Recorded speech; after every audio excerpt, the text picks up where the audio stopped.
What if someone can't sit still, by Krishna's mercy?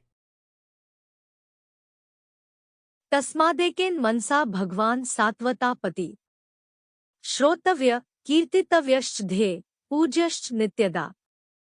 Quote, therefore, with one-pointed attention, one should constantly hear about, glorify, remember and worship the personality of Godhead, who is the protector of the devotees. Shrimad Bhagavatam 1-14. You hear this said about children. Parents get report cards from school. There might be a special night designated early on in the school calendar for meeting with the teachers. The parents get to learn how their children are doing, without bias. They might be told that such and such child has a difficult time sitting still. They don't pay attention. Their mind drifts elsewhere. When they should be learning, they are daydreaming. If given assignments to work on, they will procrastinate, waiting until the last possible moment to begin. This makes sense when applied to children. It is not out of the ordinary. What about for adults, though? I know some people who would have trouble walking in a straight line, if you asked them to. Something simple like dinner plans can't be carried out in the absence of issues. They always need to be doing something. They create artificial diversions. They need to be distracted. It is as if they are afraid to be alone with their thoughts. They don't want to have to contemplate higher matters. This is troublesome when you are trying to gain acceptance for the science of self-realization. It is realization, after all. It is realizing something. This automatically requires contemplation. I believe the Sanskrit word is dhyana. How is someone expected to meditate when they can't even sit still? They intentionally introduce chaos into their daily life in order to have something to do. They are so afraid of the very meditation that will benefit them the most.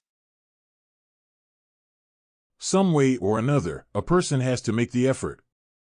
If they are okay to simply sit down and hear, that is the best process. Focus the hearing on the activities of the Supreme Personality of Godhead. There are no limits in this area.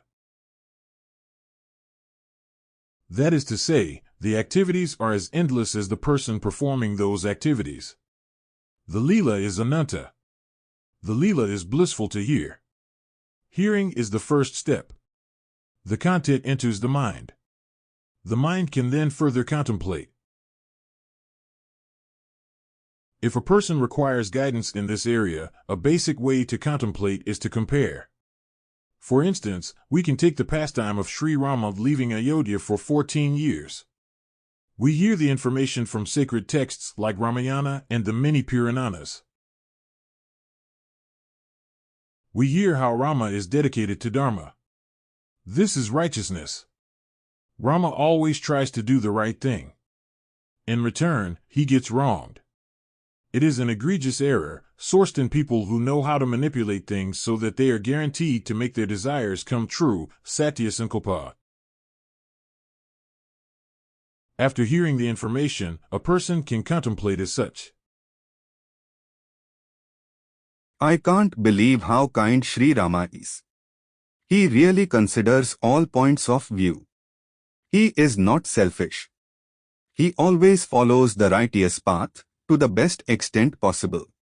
He takes no insult to heart.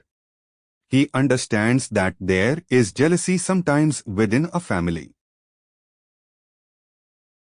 I don't think I could ever be as forgiving.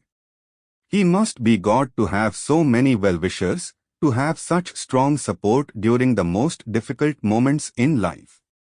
He is obviously worthy of worship, based on the exhibition of Vairagya alone.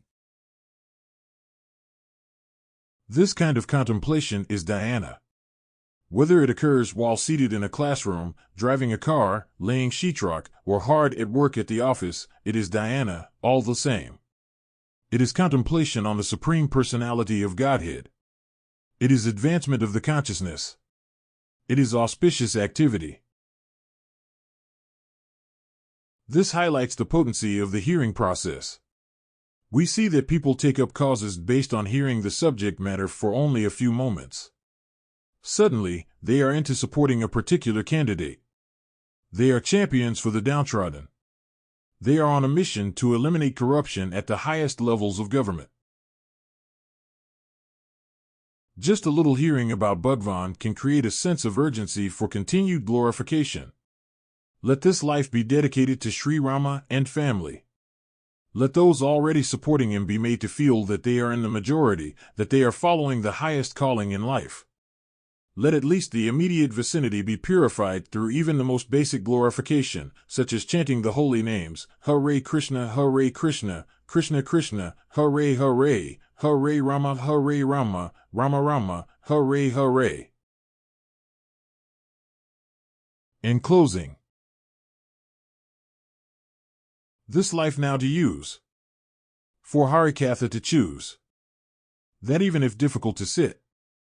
In determination not to quit. With regular routine to hear. For impurities to clear. And then higher matters to ponder. In holy lake of qualities to wander.